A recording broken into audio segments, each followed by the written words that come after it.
Hello everyone, welcome back to my self classes. इस video में discuss करेंगे हम क्लास 9th मैथ के चैप्टर 6 लाइन्स एंड एंगल्स की एक्सरसाइज 6.2 के last two questions, question number 5 and 6। इसके बाद ये एक्सरसाइज कंप्लीट हो जाएगी और ये चैप्टर भी कंप्लीट हो जाएगा। तो अच्छे से समझ लीजिए इन क्वेश्चंस को, इंपॉर्टेंट क्वेश्चंस हैं दोनों ही। तो क्वेश्चन नंबर 5 है, if A B parallel C D angle A P Q equals to 50 degree and angle P R D equals to 127 degree, find X and Y. तो फिगर की help से समझते हैं जो इन्फॉर्मेशन गिवन है। यहां पर ए बी और सी डी टू लाइन्स हैं जो पैरेलल हैं। Angle A P Q given है 50 degree and angle P R D 127 given है। ये पी क्यू आर एक ट्रायंगल फॉर्म हो रहा है between two parallel line A B and C D. Find करना है यहां से एक्स की वैल्यू, जो इस ट्रायंगल का इनिशियल इंटीरियर एंगल है, एक्स एंड वाई। एक्स और वाई की वैल्यू यहां से फाइंड करनी है। तो इसमें गिवन है, सॉल्यूशन शुरू करते हैं। इसमें गिवन है A B line parallel to C D, A B parallel to C D and P Q is a transversal. क्योंकि पैरेलल लाइंस के बिटवीन जो लाइन लाई करती है, एक्सेप्ट परपेंडिकुलर, परपेंडिकुलर भी होता है, तो ये लाइन ट्रांसवर्सल होती है। अगर ये लाइन ए बी और सी डी पैरेलल नहीं होती तो फिर पी क्यू लाइन को हम इंटरसेक्टिंग लाइन कहते, बट ये लाइन पैरेलल है तो पैरेलल लाइंस को ज्वाइन करने वाली लाइन कोई भी ट्रांसवर्सल लाइन होती है। और ट्रांसवर्सल लाइन होने पर जो pair of interior alternate interior angles होते हैं, कॉरस्पॉन्डिंग एंगल्स होते हैं, तो वो इक्वल होते हैं। तो उसी कॉन्सेप्ट का यूज करते हुए हम एक्स और वाई की वैल्यू फाइंड करेंगे। तो इसमें गिवन है A B parallel C D and P Q transversal and P Q is transversal, P Q is transversal. इस कॉन्सेप्ट का यहां पर यूज करेंगे हम। पी क्यू ट्रांसवर्सल है तो angle P Q R, angle P Q R ये alternate angle बनते हैं। A B line P Q C D के पैरेलल है, पी क्यू इसकी ट्रांसवर्सल है, तो angle A P Q equals to होगा एंगल पी क्यू आर। ये इसके ऑल्टरनेट एंगल्स होंगे। तो angle P Q R, angle P Q R equals to angle A P Q, angle A P Q. Reason क्या है इन दोनों angles के equal होने का? ये ऑल्टरनेट एंगल्स हैं, ऑल्टरनेट एंगल्स, ऑल्टरनेट एंगल्स है। रीजन ये है इनका, जब टू पैरेलल लाइंस को कोई लाइन इंटरसेक्ट करती है तो ट्रांसवर्सल लाइन होती है और वहां पर ऑल्टरनेट एंगल्स इक्वल होते हैं और कॉरस्पॉन्डिंग एंगल्स भी इक्वल होते हैं। ऑल्टरनेट एंगल मींस ये लाइन अगर ट्रांसवर्सल है तो इसका इधर का एंगल और इधर का एंगल ये ऑल्टरनेट है, एक इस साइड से एक इस साइड से, दोनों एंगल इक्वल होते हैं। तो एंगल पी क्यू आर की वैल्यू है एक्स, जो हमें फाइंड करनी है, एंड ए पी क्यू की वैल्यू गिवन है 50 डिग्री। तो एक्स की वैल्यू भी 50 डिग्री होगी क्योंकि यहां पर angle A P Q given है 50 डिग्री। तो एक तो हमें फाइंड करना था यहां पर एक्स की वैल्यू, दूसरा फाइंड करना है वाई की वैल्यू। तो वाई की वैल्यू के लिए, क्योंकि वाई जो है पी क्यू आर ट्रायंगल्स का ये टॉप वर्टेक्स का एंगल है वाई, इसकी वैल्यू फाइंड करने के लिए हम यूज करेंगे पी आर ट्रांसवर्सल लाइन का। Again also A B parallel C D and P R is transversal, P R is transversal. So angle A P R, यहां पर जो एंगल बनेगा alternate angle A P R, क्योंकि P R transversal है, इस बार P R transversal है, तो angle A P R equals to angle P R D, angle A P R equals to angle P R D. Reason वही same है, alternate angles हैं, alternate angles, alternate angles. So angle A P R two angles को combine करके बना है A P R, A P Q and Q P R, 50 plus Y, 50 plus Y equals to P R D angle की value given है 127 सो y equals to होगा यहां से 127, 50 को इधर शिफ्ट करेंगे तो ये -50 होगा और y equals to 127 minus 50 77 degree. So x की वैल्यू 50 डिग्री आई है और y की वैल्यू 77 डिग्री। x और y फाइंड करना था, क्लियरली फाइंड कर दिया है। सिंपल कॉन्सेप्ट यूज करते हुए पैरेलल लाइंस को जब ट्रांसवर्सल लाइन इंटरसेक्ट करती है तो ऑल्टरनेट एंगल इक्वल्स होते हैं और दोनों ही केस में x और y दोनों के लिए हमने ऑल्टरनेट एंगल्स का कॉन्सेप्ट यूज किया है। तो x की वैल्यू 50 डिग्री और y की वैल्यू 77 डिग्री आई। अब नेक्स्ट क्वेश्चन देखते हैं। नेक्स्ट क्वेश्चन है क्वेश्चन नंबर 6। क्वेश्चन 6 है PQ and RS are two mirrors placed parallel to each other. An incident ray AB strikes the mirror PQ at B. The reflected ray moves along the path BC and strikes the mirror RS at C and again reflects back along CD. Prove that AB parallel CD. तो क्या given है question में, यहां पर two mirrors हैं PQ and RS जो कि parallel है। PQ and RS two mirrors हैं which are parallel to each other और इस पर एक इंसिडेंट रे AB स्ट्राइक करती है PQ मिरर पर B पॉइंट पर, फिर रिफ्लेक्ट बैक करती है और रिफ्लेक्ट करने के बाद में ये RS मिरर पर C पॉइंट पे इंसिडेंट्स होती है। जो रिफ्लेक्टिंग रे है PQ मिरर से AB की जो रिफ्लेक्टिंग रे है BC, ये रिफ्लेक्टिंग रे है बट ये अगेन RS मिरर पर स्ट्राइक करती है तो इंसिडेंट्स रे हो जाती है RS मिरर के लिए और फिर अगेन यहां से रिफ्लेक्ट करती है CD की फॉर्म में। तो हमें यहां पर यह शो करना है, प्रूव करना है कि AB रे CD रे के पैरेलल होगी। ये हमें इस क्वेश्चन में प्रूव करना है। सो ये जो law of reflection of light होता है, law of reflection of light क्या होता है कि जो एंगल ऑफ इंसिडेंस होता है एंगल ऑफ रिफ्लेक्शन होता है।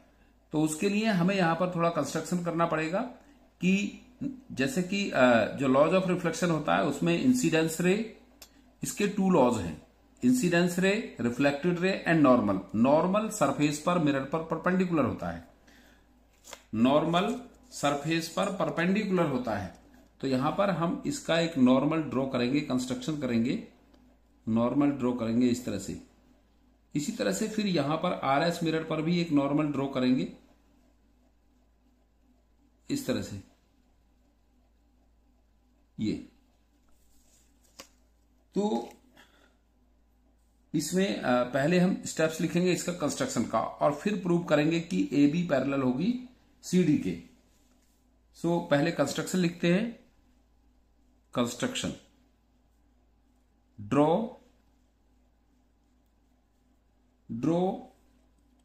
BM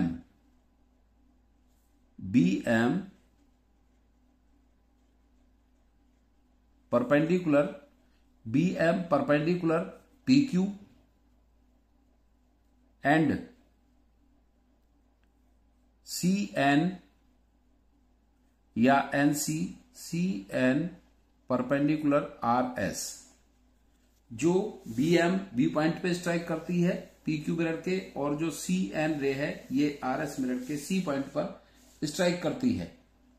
so because PQ parallel RS है तो इनके परपेंडिकुलर भी पैरेलल होंगे और फिर ये जो एंगल्स है इसका, ये एंगल इसका इंसिडेंस होगा और ये एंगल रिफ्लेक्शन होगा, angle of reflection and angle of incidence. और इसी तरह से इधर भी होगा angle of incidence, angle of reflection.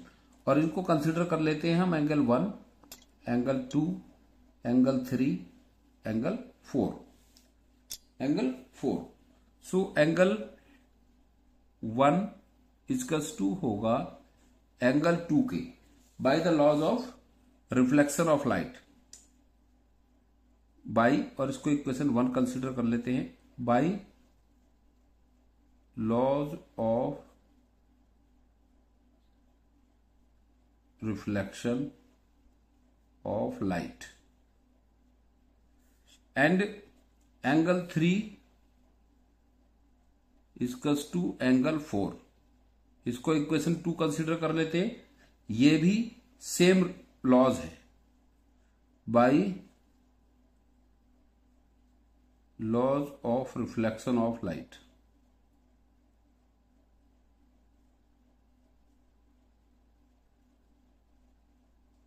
by laws of reflection of light, and also angle 2 is equals to angle 3, angle 2 is equals to angle 3। इसको equation 3 consider करते हैं और यहां पर रीजन होगा because perpendiculars are of parallel lines are also parallel. BM parallel है CN के, तो ये BC इसकी ट्रांसवर्सल होगी और ये ऑल्टरनेट एंगल होंगे, ऑल्टरनेट एंगल होंगे दोनों। ये रीजन है इसका ऑल्टरनेट एंगल। ये इसके 2 और 3 ऑल्टरनेट एंगल है बिकॉज BM पैरेलल है CN के और BM परपेंडिकुलर है PQ पर और CN परपेंडिकुलर RS पर है।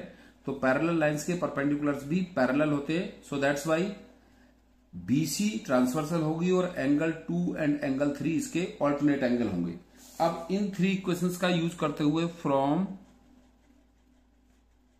Equation 1, 2 and 3, from equation 1, 2 and 3, 1, 2 and 3 से एंगल 1 इक्वल्स टू 2 है, 3 इक्वल्स टू 4 है, 2 इक्वल्स टू 3 है। Angle 1 equals to 2, 2 equals to 3 and 3 equals to 4। So angle 1 equals to angle 4, angle 1 equals to होगा angle 4 के।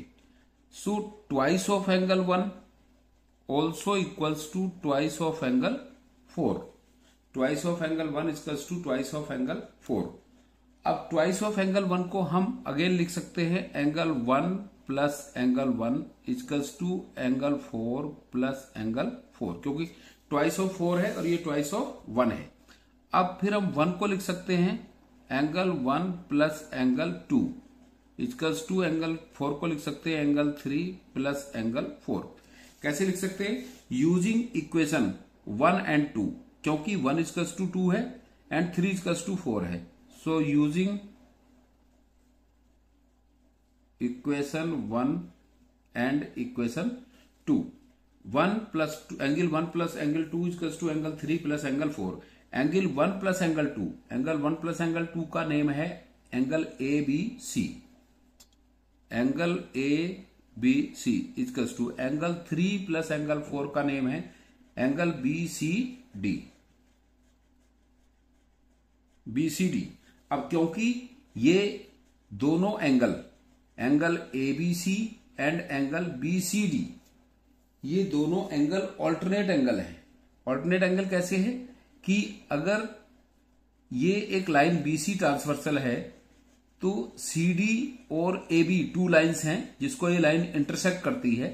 ये line BC intersect करती है AB और CD को, तो ये 1 plus 2 and 3 plus 4 alternate angle होंगे। और क्योंकि ये ऑल्टरनेट एंगल इक्वल है तो लाइंस कैसी होंगी? पैरेलल होंगी। जब ऑल्टरनेट एंगल इक्वल होते हैं तो लाइंस पैरेलल होती हैं। एंगल 1 प्लस 2 का नेम है ABC, angle ABC, and 3 plus 4 का नेम है एंगल BCD। ये ऑल्टरनेट एंगल है, ऑल्टरनेट एंगल्स। और जब ऑल्टरनेट एंगल इक्वल होते हैं तो लाइंस पैरेलल होती हैं। ये किस लाइंस के ऑल्टरनेट एंगल हैं? AB और CD का। ABC एंगल और BCD एंगल ऑल्टरनेट एंगल हैं। ये तो एंगल ABC और एंगल BCD ऑल्टरनेट हैं लाइन AB एंड CD के। सो AB पैरेलल होगी CD के, AB पैरेलल CD के होगी, हैंस प्रूव। ये हमें इसमें प्रूव करना था। एक बार फिर से इसको रिपीट करके समझ लीजिए आप कि ये 2 मिरर्स गिवन है PQ एंड RS जो पैरेलल है एक दूसरे के, एक दूसरे से पैरेलल है। तो यहां पर हमने प्रूव करना है कि ये एक इंसिडेंस रे AB स्ट्राइक करती है B पॉइंट पर मिरर PQ पर, फिर ये रिफ्लेक्ट बैक करती है और RS मिरर पर C पॉइंट पर स्ट्राइक करती है, फिर यहां से रिफ्लेक्ट बैक करती है और CD रे बनती है, रिफ्लेक्टेड रे। तो हमें प्रूव करना है कि AB रे CD रे के पैरेलल है। तो इसके लिए हम पहले कंस्ट्रक्शन करते हैं।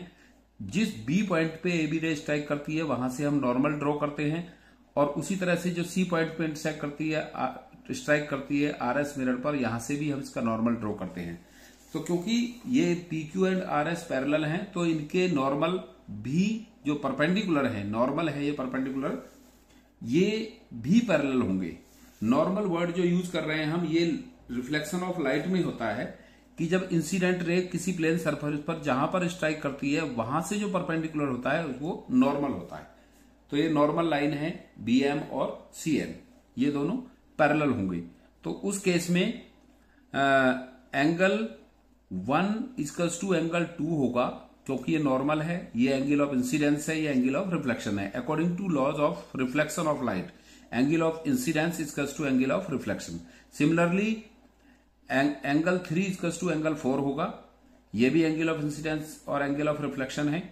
सो अब इसके बाद, क्योंकि ये जब नॉर्मल दोनों इसके पैरेलल हैं, दोनों परपेंडिकुलर पैरेलल हैं, तो ये बीसी ट्रांसवर्सल लाइन होगी और इसके ऑल्टरनेट एंगल 2 एंड 3 भी इक्वल होंगे। Angle 2 equals to angle 3। तो इस तरह से 3 इक्वेशन फाइंड करेंगे हम, और फिर उसके बाद इन इक्वेशन 1 2 3 से, इन 1 2 3 से कंपेयर करेंगे इन इक्वेशंस की।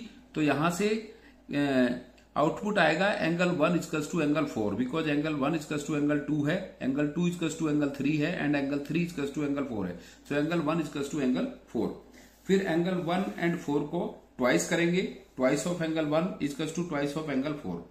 तो ट्वाइस ऑफ एंगल 1 है, सो इसको हम स्प्लिट करके लिख सकते हैं एंगल 1 प्लस एंगल 1, और उसी तरह से सिमिलरली एंगल 4 को लिख सकते हैं एंगल 4 प्लस एंगल 4।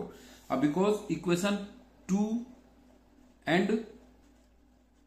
1 एंड 2 में, 1 में 1 इक्वल्स टू 2 है, तो एक एंगल 1 रहने देते हैं और दूसरा एंगल इसका 2 लिख लेते हैं, क्योंकि प्रूफ वाले क्वेश्चन में हमें प्रूफ के अकॉर्डिंग कैलकुलेशन करनी होती है। फिर एंगल 4 प्लस 4 को एंगल 3 प्लस 4 लिख लेते हैं, क्योंकि ये 3 और 4 इक्वल है। इसी तरह से 1 और 2 इक्वल है, तो एंगल 1 प्लस 1 को एंगल 1 प्लस 2। अब एंगल 1 प्लस 2 का जो नेम है वो ये है एंगल ABC। उसी तरह से एंगल 3 प्लस एंगल 4 का नेम है एंगल BCD। तो angle ABC equals to angle BCD, ये ऑल्टरनेट एंगल है, क्योंकि ये BC एक इंटरसेक्टिंग लाइन है और AB और CD 2 लाइंस की इंटरसेक्टिंग लाइन है, और जब ऑल्टरनेट एंगल इक्वल्स होते हैं तो लाइंस पैरेलल होती है। So that's why AB parallel होगी CD के। हैंस प्रूव, ये इसमें हमें प्रूव करना था क्वेश्चन में। तो आई होप आपको क्लियर हो गए होंगे दोनों क्वेश्चंस के सॉल्यूशन, और ये इस एक्सरसाइज के लास्ट क्वेश्चंस थे। बट इसके बाद अभी आप बने रहिएगा साथ में, हम इसके इंपॉर्टेंट एग्जांपल्स डिस्कस करेंगे, उसके बाद जो और कुछ इंपॉर्टेंट क्वेश्चंस हैं उनको डिस्कस करेंगे। So thanks for watching.